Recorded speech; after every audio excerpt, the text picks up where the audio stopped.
4. Okay. Yes, Round of four. applause. Round of applause. Okay. Okay.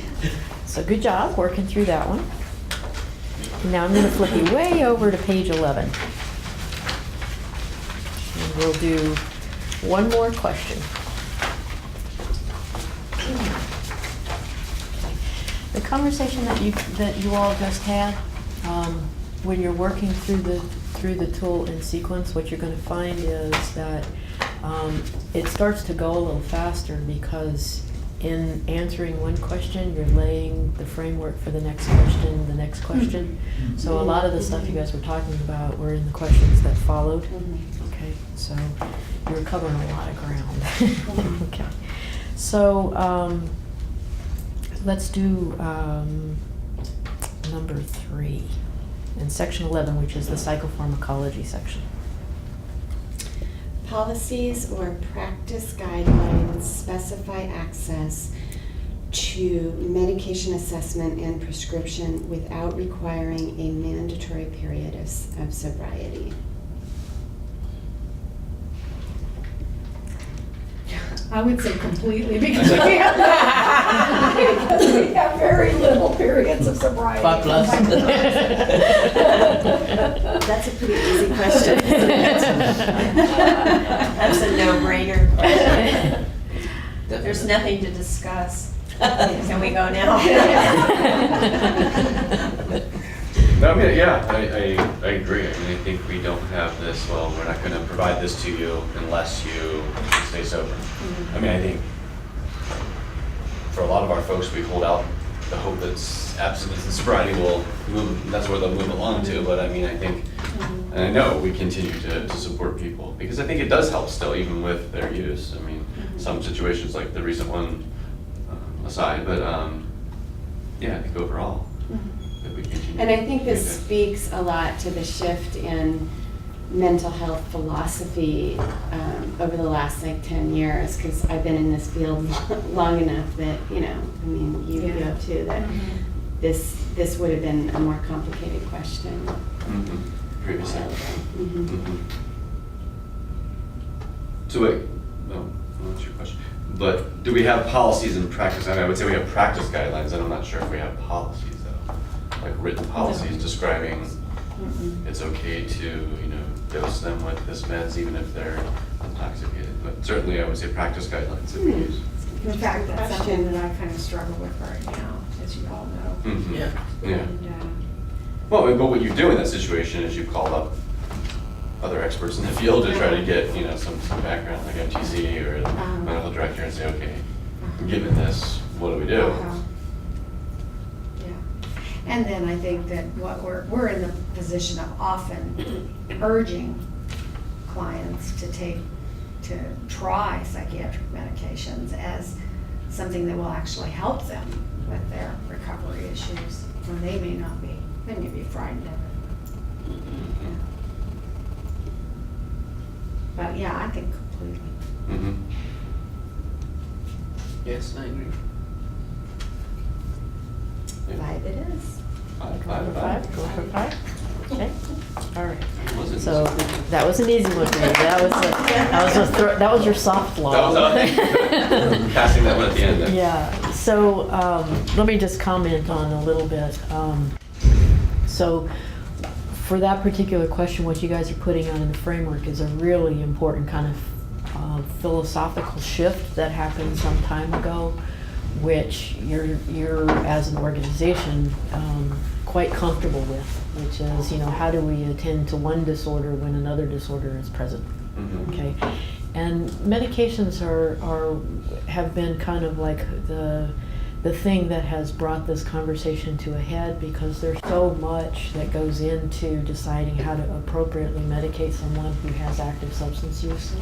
And it's such an important issue that it's really creating a conversation that pushes on, you know, the importance of recognizing that people can have multiple primary conditions. Okay, so I can actually have diabetes at the same time that I have alcoholism, at the same time that I have schizophrenia. Right? And each one of those things needs an appropriate piece of attention, and I have to figure out how to do it all together with the help of people We who have to do look it. at the whole person. Exactly. Yeah. And that's hard, still hard to do within the system, as that has an artificial separation between mental illness and other types of health Exactly, problems. exactly, Yeah. and exactly right is that, and what you see is that there's a lot of the structure of the way that the system is built that takes that clinical issue and makes it even more complicated to kind of sort through. So the philosophical shift and the getting comfortable with bringing it into play leads you into then struggling with the realities of what it actually means to be making these complicated decisions. And this is where things like practice guidelines become really helpful, because the thing that is more organizing than not is to have some guidance and some process where you do consult with each other and you figure these things out together, because it's not an accurate science. And it's a timely question right now for me, because I'm trying to set up a meeting to just do that. Right. Narcotics analgesia. Exactly, and then you've got the benzodiazepine issues and the prescribed opiates issues, and Right. so it becomes, And so. people that come to us on something, which is, if we don't start it ourselves, when somebody comes to us. That's right. How do we maintain it? Do we not maintain it? What do we do instead? Or how do we maintain it successfully? So the issue of practice guidelines is one of those things that fortunately, and in the universe of behavioral health care now, there are such things for how to more successfully proceed to make these complicated decisions.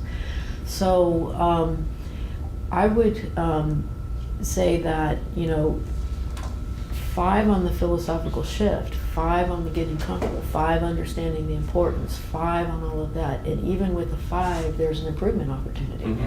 Okay, so as you go through these questions and you hit the thing that, well, I'm actually right now in this moment trying to figure this out, and I am actually trying to establish some kind of protocol, right?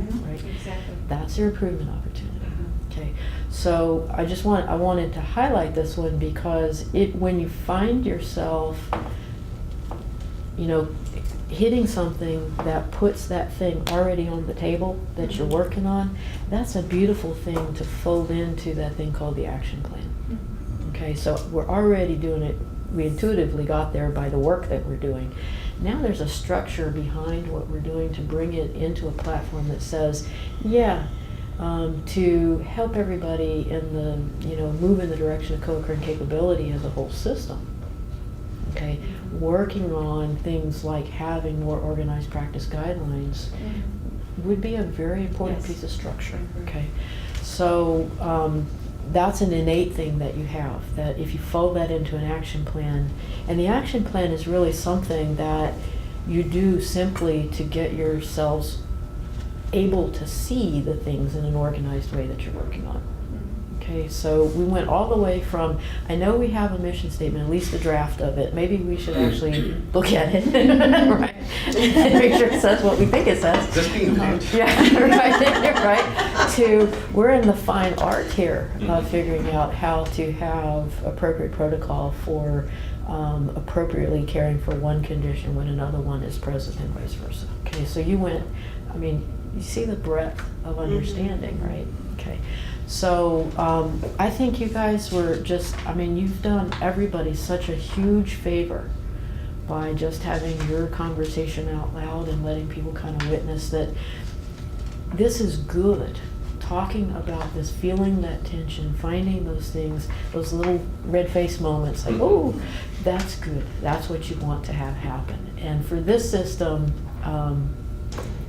which is not as hard in Marin as it might be in other systems, but for this system to have the round of applause be for that conversation and not for the score is really how progress is going to happen. Okay, so I want to give you guys a round of applause because you've done a great job. It's fabulous. So everybody, wave bye to Cameraland. Bye everyone. Thank you very much. Thank you.